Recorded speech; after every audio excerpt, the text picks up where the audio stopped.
Kanyenzira yari umwana w'umuhungu, yakundwa na se agakundwa na nyina wiwe. Bari bafise amahoro n'urukundo nangere. Umunsi umwe papa wiwe yaje kugwara kugeza acikana. Yamusigiye amajambo y'inkoramutima ati: Kanyenzira mwana wanje, urubaha mama wawe kandi uzomube hafi. Uko yagenda kura abana na nyina gusa, Kanyenzira yarafise inshuti mbi zononekaye.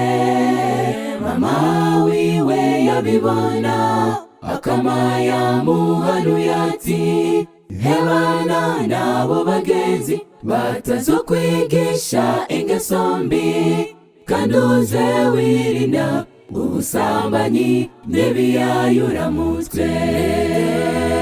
Mbega amosozi, Kanyenzira kumvira biruta ikimazi, hora wiyubara. Mbega amosozi, Kanyenzira kumvira biruta ikimazi, hora wiyubara.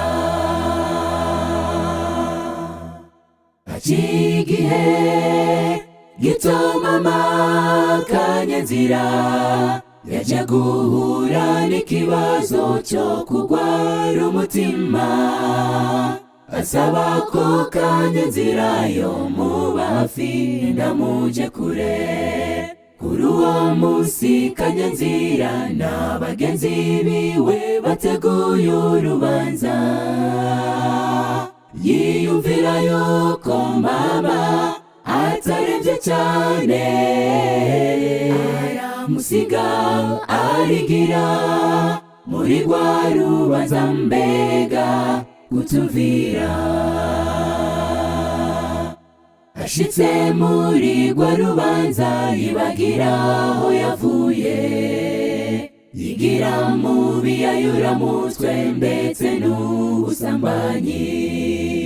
Afata inzoga zikaze cyane maze araborerwa. Buke yashitse muhira asanga mama wiwe yasezeye isi, yapfuye.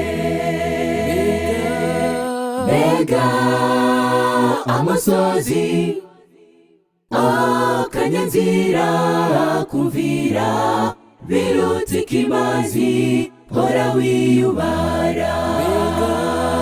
Mbega amosozi, Kanyenzira kumvira biruta ikimazi, hora wiyubara. Mbega amosozi, Kanyenzira kumvira biruta ikimazi, hora wiyubara.